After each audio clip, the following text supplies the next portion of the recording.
Hello, welcome back to my channel. I'm Elspeth, and today I'm going to be working on a portrait of the very well-known psychic medium James Van Praagh.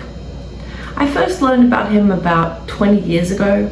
I read one of his many books, and there's something about him that I just really resonate with. He's very likable, and I know that he has a channel on YouTube currently, and he's been in the media for a long time.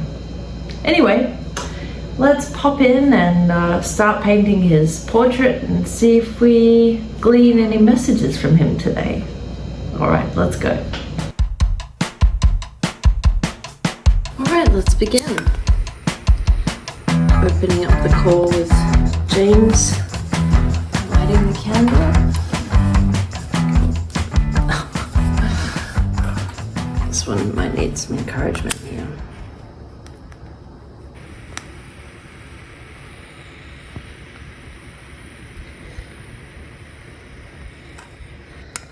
There we go. It's so nice to be back home in Detroit. We just took a quick little holiday to Traverse City, and it was beautifully sunny on our way there and beautifully sunny on our way back, and it was rainy the whole time we were there. But that was really nice too, because you know, it forces you to relax and be still. And we still went swimming in the rain one day, and that was beautiful too. All right, let's get situated here. Got the colors ready.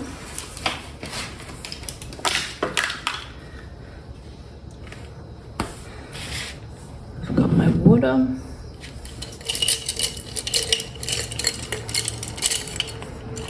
And I'm just tuning into the energy of James. Okay. Now this often happens. The first visions I get are of a child. I'm seeing him about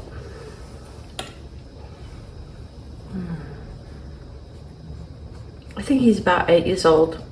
That seems to be a common thing too. That's when I first see my subject, is they're around 6 to 8 years old.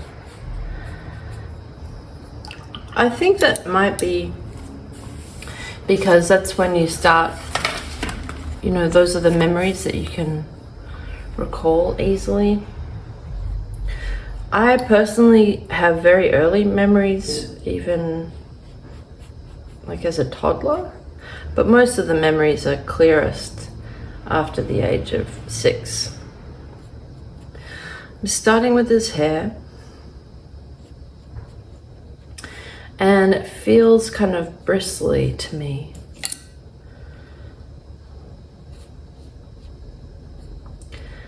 When I paint his hair, I can, I'm tuning in, and it feels like I'm getting images of like starched shirts, like he's getting ready to go into an office. I'm seeing blue shirts, white shirts,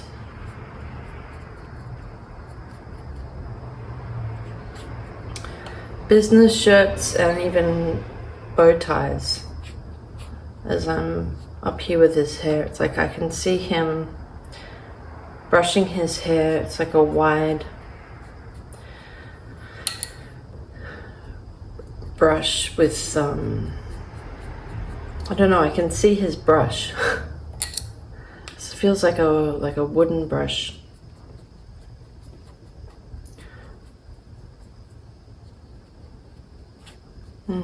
You would think just a comb. I'm seeing a brush. And it feels kind of like the preparation, brushing his hair.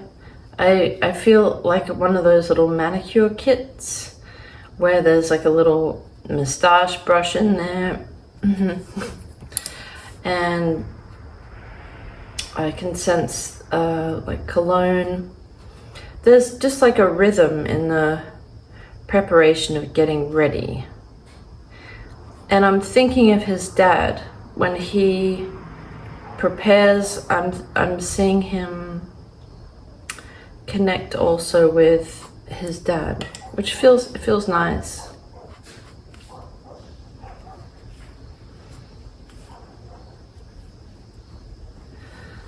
His dad feels like somebody to respect, respectable. There's a beautiful appreciation coming from James. A very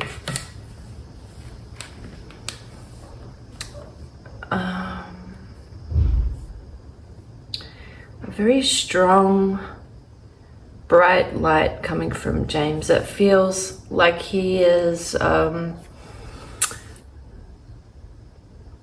like a bird flying very high over a landscape, and he has excellent perspective. So even when he's recalling his youth and difficult times and difficult, less evolved figures in his life, such as perhaps his parents, who he has great love and respect for, he also has a very strong perspective on an understanding. He has a lot of grace for the people around him and the people that raised him. He really does. Even though it's like he can see his parents and his parents escalating to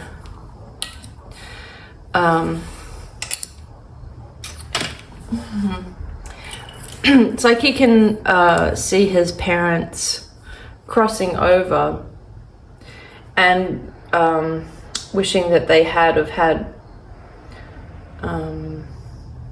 more maturity while they were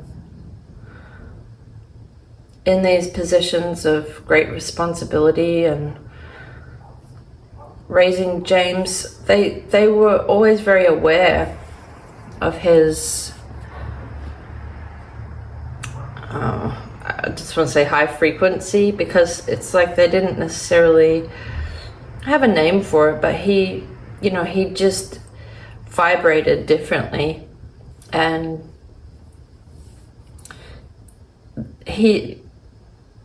they could feel like his compassion for them even as a young boy.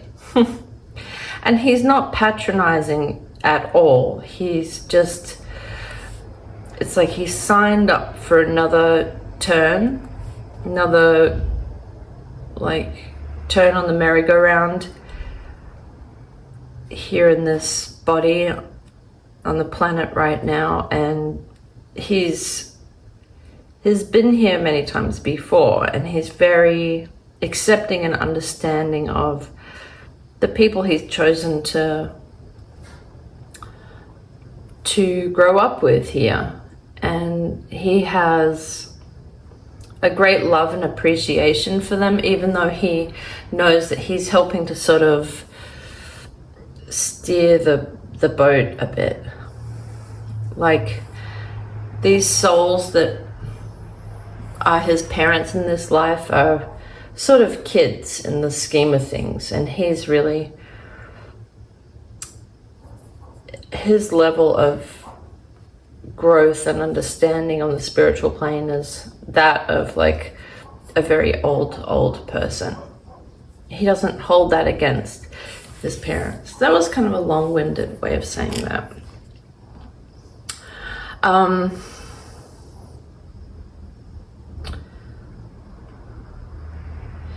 I heard the word Florence.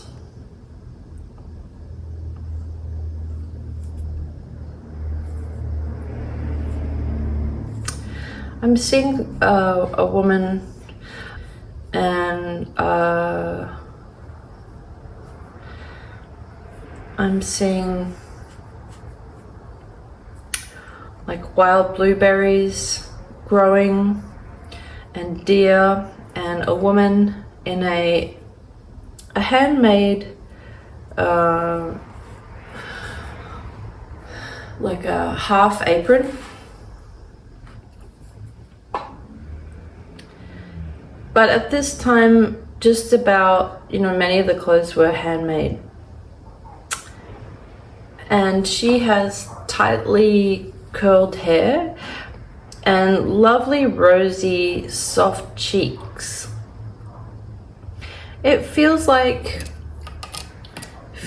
his grandma, feels like a grandma figure. And when I see these cheeks, it's like he's familiar with those cheeks because that's where he kisses her, right on these big cheeks.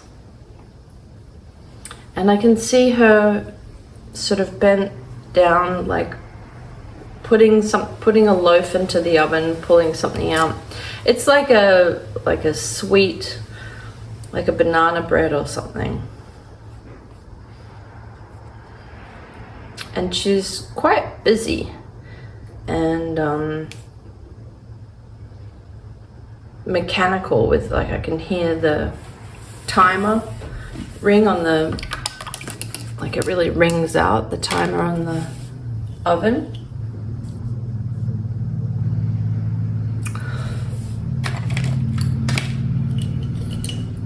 I can see a man in his late 30s, and this is in the 60s now. He's got like a crew cut, like blonde hair that's tightly sort of shaved on the sides and flat on the top, and he's wearing a plaid cotton shirt, sort of short sleeves, blue, greens. Feel that he's a smoker. He's got, I guess you would call, let's see, nice pressed pants. I can hear like keys in his pocket, and there's a car. It feels like a cream colored, like a station wagon with a chrome trim on the side. And this feels like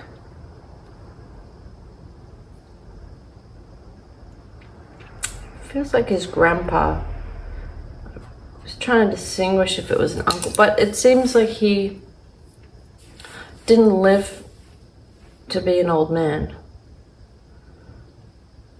because I'm seeing him at like 36, and he feels like he's already coming towards the end of his story. And the woman baking is older, and it's like she's sort of remembering him like 20 years later kind of thing.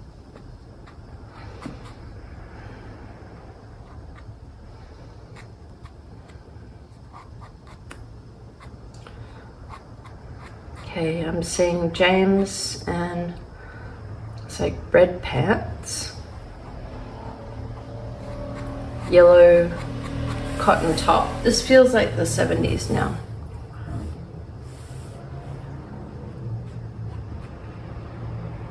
And the handlebars of a bike. He feels around like his early teens. He feels like 14.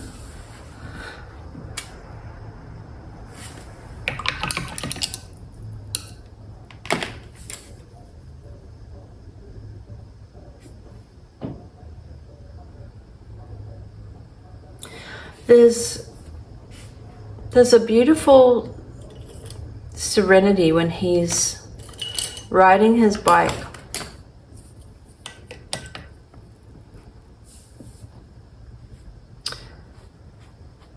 There's a lot going on like inside his mind, but he's able to find the peace to sort of listen to it when he's on his own and he's like riding his bike. So he's like in motion, but he's able to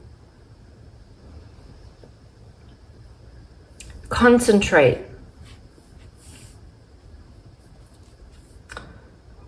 and really pick up what he's receiving here. He's quite comfortable in his capacity to hear telepathic, psychic messages, clairaudient. He's very, very in tune with his ability to feel energies, and he feels them very strongly. Sometimes it feels a little bit frightening.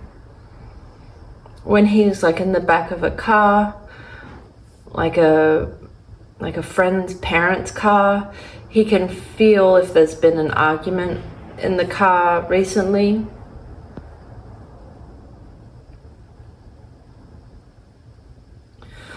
Now I'm seeing the color, it's like a blue, and I'm seeing like a patterned sheet.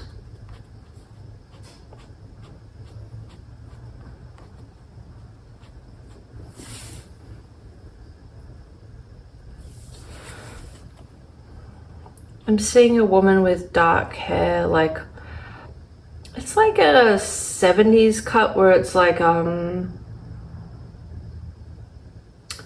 it's like the haircut is like curtains over the face. It's like a one piece sort of shape.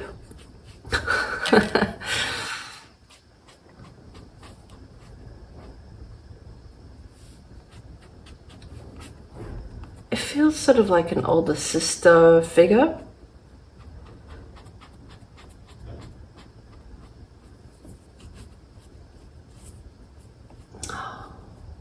It's either a young mother or an older sister. I think it feels more like an older sister, because she's more concerned with herself than she is with James as like an extension of herself. I feel that he looked up to this young woman and sort of saw himself in her a little bit. She has a beautiful independence, and she's like making plans. She's going out that night, and he wishes that he had her freedom. He's sort of stuck at home. He's not old enough, and he sort of wants to be seen by her as more of a grown-up. There's a bit of a sadness around this.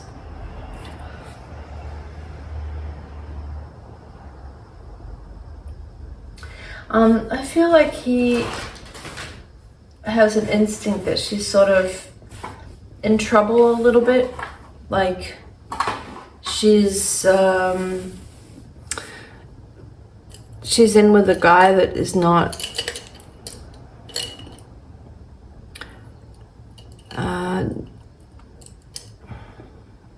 doesn't care about her really. And he can see her losing herself a bit, losing her self-esteem. But he feels pretty powerless because he doesn't feel like this woman will listen to him.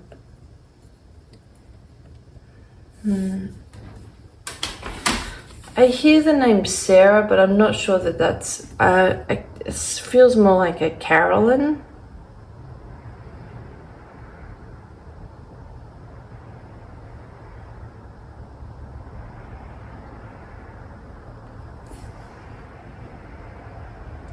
And this feels like a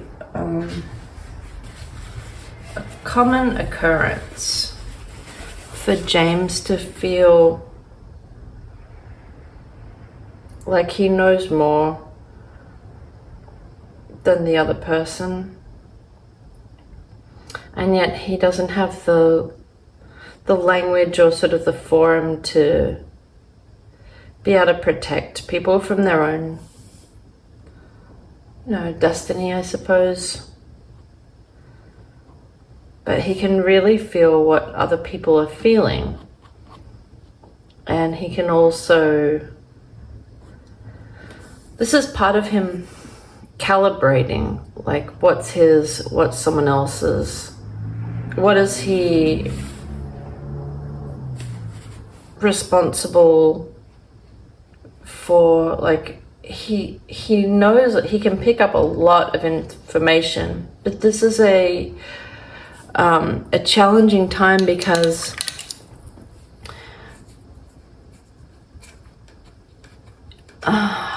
he's not really in a position where he can just sort of announce all of the intel that he has in a way that someone will be receptive, or, you know, because this woman, let's go with Carolyn, I'm not 100% sure on her name, but it feels like sort of a C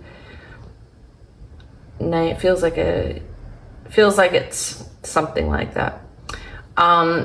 You know, she's determined, she's on her path, she's going out with this guy that is not great for her, but it's a very formative part of her life, which, feeling it from James's perspective, feels a little bit scary, and like she's in danger of, it feels like emotional danger. It feels like, you know, she's going to be let down and really take it hard.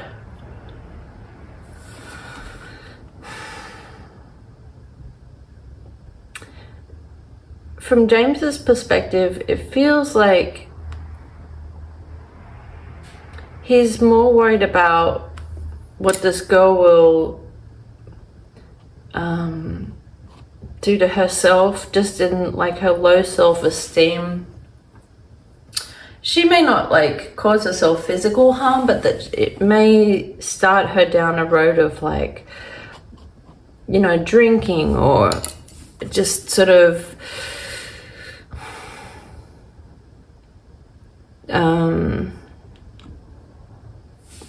finding herself in even worse crowds, that kind of thing. He really loves her, and he doesn't have power to, you know, she's on this mission of finding validation from people that don't deserve her, is what it is in a nutshell.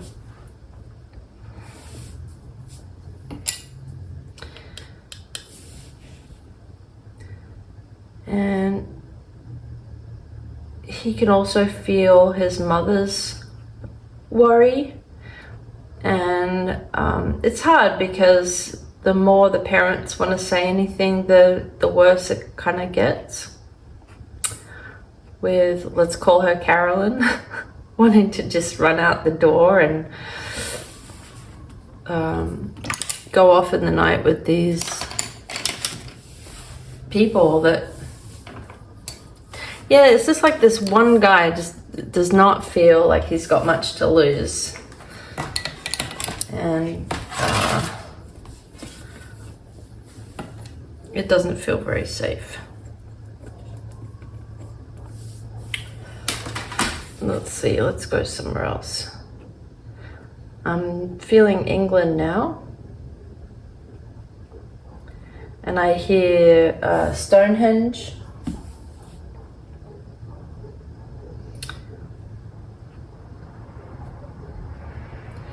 And I feel that he visited and really like had a bit of an awakening. I think he was going there with the expectation of, you know, visiting a prominent place that you should visit, but he felt a real resonance there. It felt quite personal. It didn't just feel like, it felt like he was in the presence of something quite familiar. It's like he came back into contact with a previous version of himself, and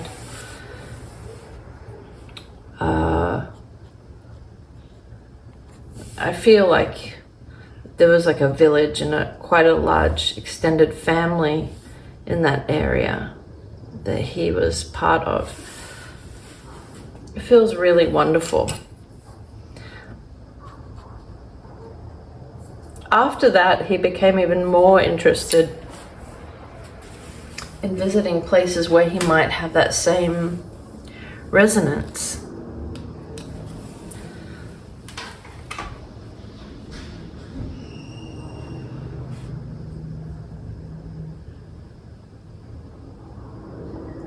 Surprisingly, it wasn't, a very regular occurrence. He's been to lots of different places. I feel Arizona.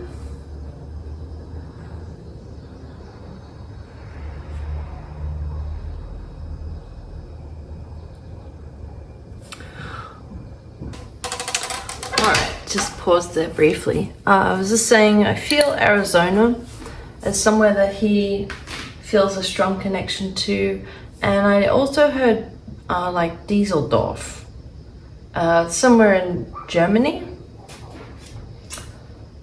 And I feel a connection to Germany somehow. I'm just looking around for the right paints. Let's see.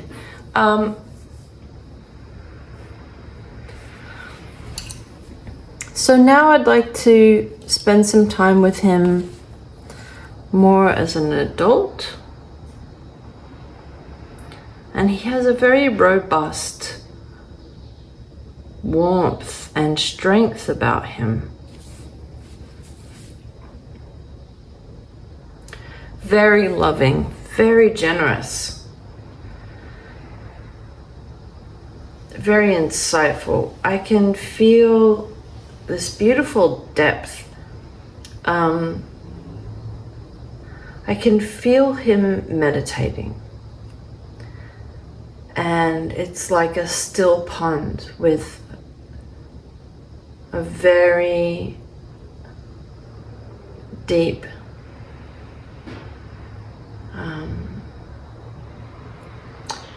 it's like I don't even know how deep it is. It's just very still. And if I can't feel the bottom of this pond at all. It goes down and down and down, and there's a great capacity for spiritual depth with him. I'm seeing visuals and I'm trying to put them into words, and I can hear myself say it, and it sounds kind of funny, but I trust you know what I'm saying. He's become very adept at balancing the material world with his inner spiritual world. And that's quite a triumph for him, where he's able to access the spiritual world while it's sort of like if you're driving a truck and you're tuning the radio at the same time, and you have to be completely present in both because you can't afford to make any mistakes while you're driving this big truck, but you're also fine-tuning the radio.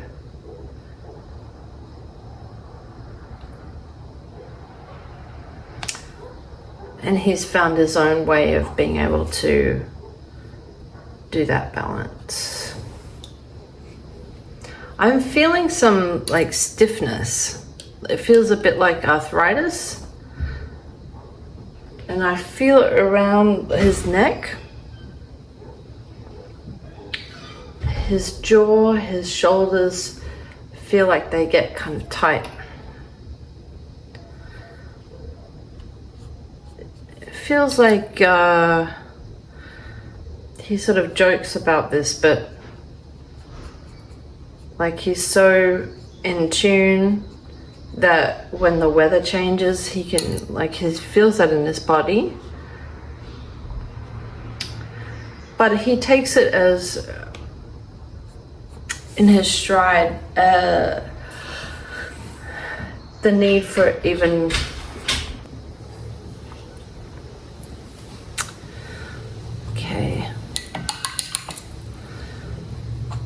he's been investigating his diet and different foods that might be beneficial. He doesn't want to be taking a lot of medication,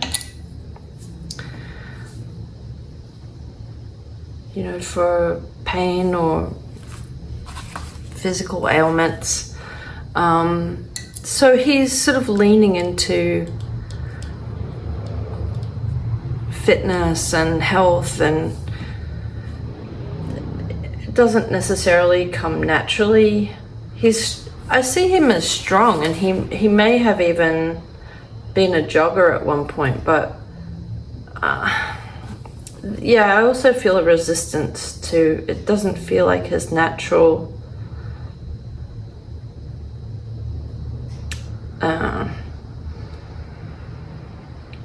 I don't see him being really gung-ho at the gym necessarily, but it's something that he's aware of and he's willing to take care of, like walking and, you know, but it feels like he has to sort of muster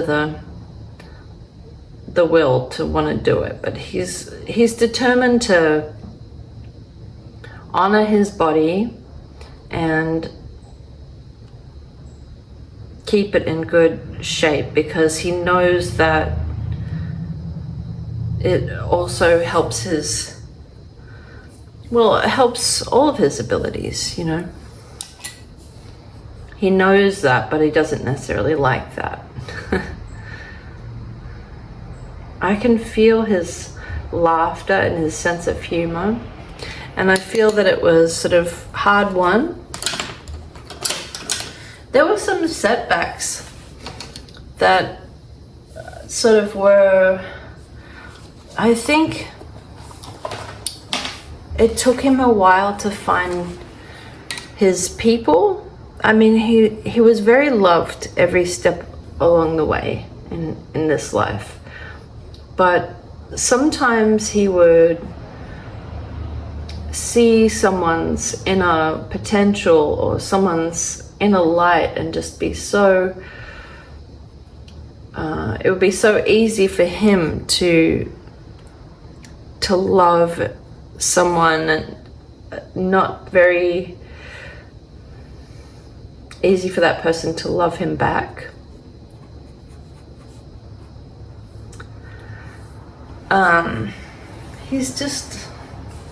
He's wiser than most people he grew up with, and that caused him a little bit of heartache. He felt a bit lonely coming up in the world in terms of, you know, finding his partner. But he's had, I'm seeing like 3 great loves.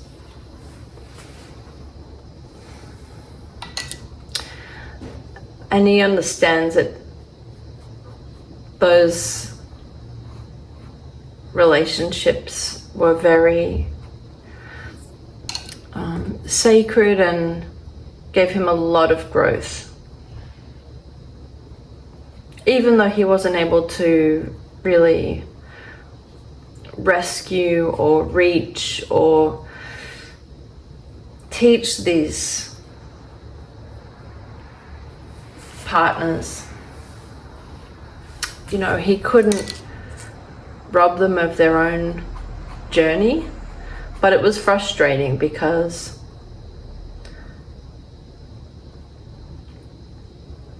you know,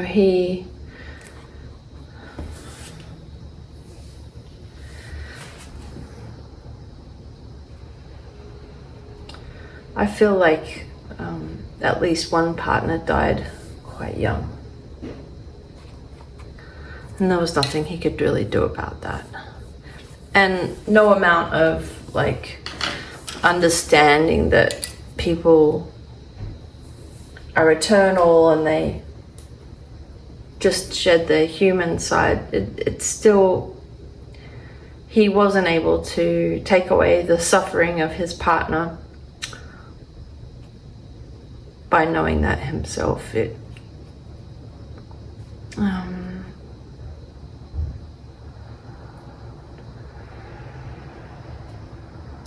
He's been very successful personally in the ways that he measures success, and he's really thrown himself into his work with a strong commitment of service, and that's been very rewarding and healing in regards to his personal life, like his work and his ability to really help other people and be of strong value to other people has been a refuge for him in balancing, you know, the personal struggles of just, it feels like, you know, nothing in his life has been mediocre or boring, which has made for quite an exciting life, but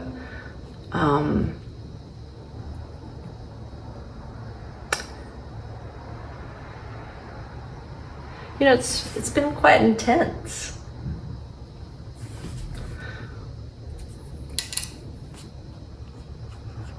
He almost wishes that he could be drawn to vapid, boring people that just live long, healthy lives and have nothing much going on, but that's just not him.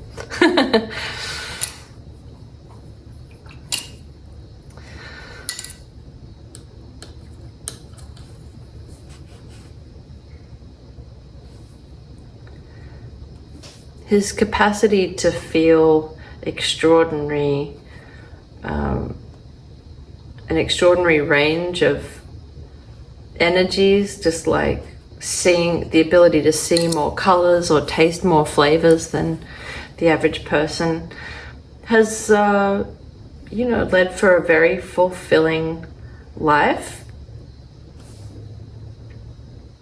And I feel that he still has many things to accomplish, and I feel that he has many more years to live, and he has many places he'd like to visit. He's coming into a part of his life that feels a lot more enjoyable than previous chapters. Cruises, like ocean liners. I'm feeling really exciting appointments, so exciting work, and just collaborating with great friendships that have built over decades. And it feels like he's in a very fruitful time of his life where he's cashing in, reaping the rewards, bearing the fruits of a lot of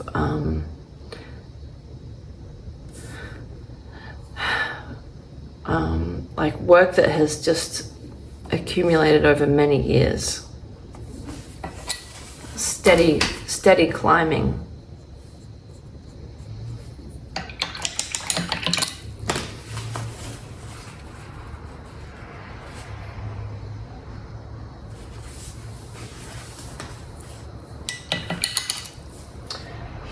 He's very interested in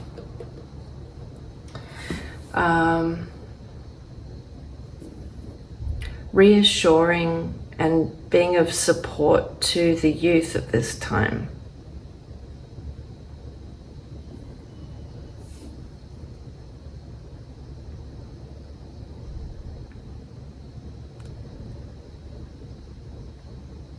He can tune into the sort of collective of the generation that's like in their early 20s right now, and he can feel this like he can feel two things at once. There's like an uncertainty, like more uncertainty than before, because the guidebook has just been thrown out the window in terms of traditional, you know, get a job at a company and join the military. Like everything is sort of, all the norms have been thrown out the window, but he can also tune into the collective feeling of the upcoming generation of, they arrived on purpose at this time with a mission, and sort of like the emergency squad coming in. So he wants to help to orientate them and steward them into this very strange time, and sort of he's interested in ways that he can help. He's very he's aware of so Tyler Henry, is that his name? The young psychic with two first names. He's very impressed, and he's amazed at like the speed that these kids are able to just tune in without the baggage, having to go through all the like, who am I? What's my identity? Like they already are attuned to the most important aspects of who they are. And it gives him energy.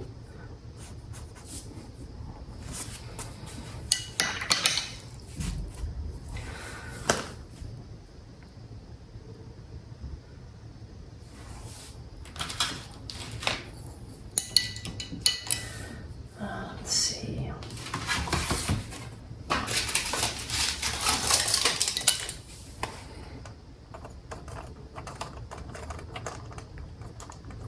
I feel that he has very, he's had some very intense dreams lately.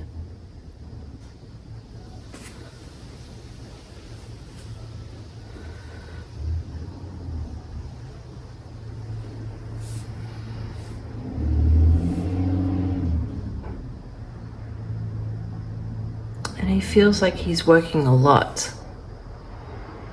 Like you can feel more and more people reaching out to him and looking for more answers. He's really grateful to be here at this time. It's funny to compare to like the 80s and 90s, where he spent quite a bit of time explaining, not convincing, but explaining. And he's not having to do that anymore. It's quite amusing. It's almost like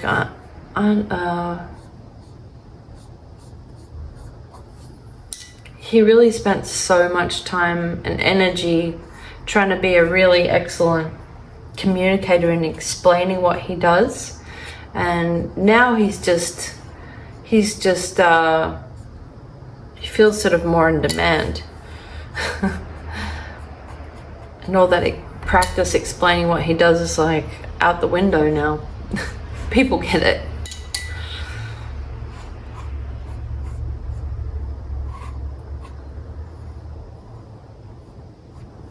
This girl, Carolyn, is still with him energetically. It feels like she was someone he looked up to, and her life was cut short, and it feels a bit tragic. It feels like a drunk driver, like her boyfriend. And it feels like she is still with him, and he like talks to her and keeps her with him.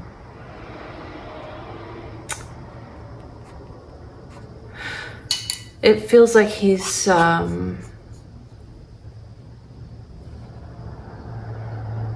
you know, he still has an admiration for her. She's just got a very strong, beautiful, pure heart and strong love for him, that it really does feel like he's her baby brother.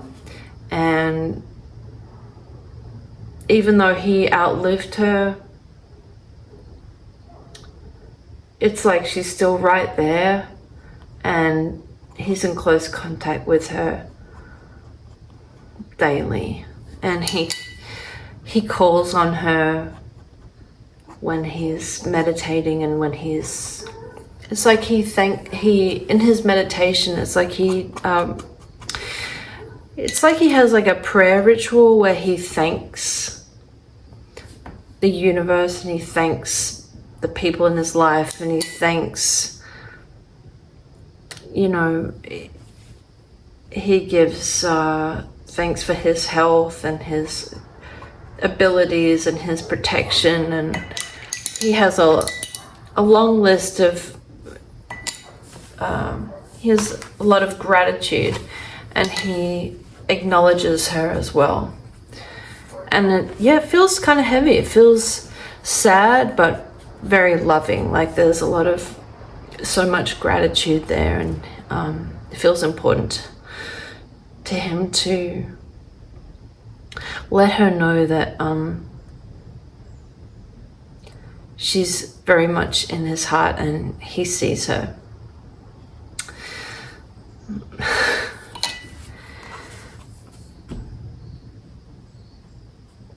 I think that a lot of us could relate to that.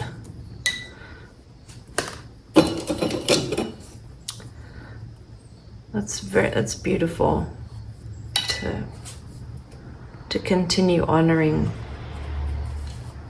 people in our lives.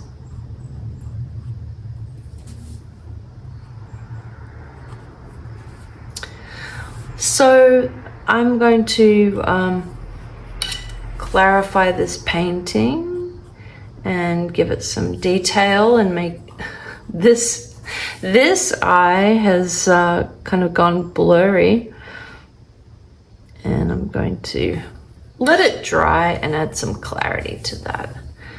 But it's been an absolute pleasure working on this portrait today and being with James's energy, and I hope that you enjoyed this one as well. It's quite intimidating doing the energetic profile of someone who's so excellent at this kind of work himself, but you know, I think it's just an important exercise, is just to keep the channels open and try as best as I can to tune out my analytical mind and just go for it. Just feel what I feel and report on what I'm seeing. And I hope that it gives you a little bit of confidence in your abilities to do the same. I feel that we all have this, and just like anything, we can learn to fine-tune it.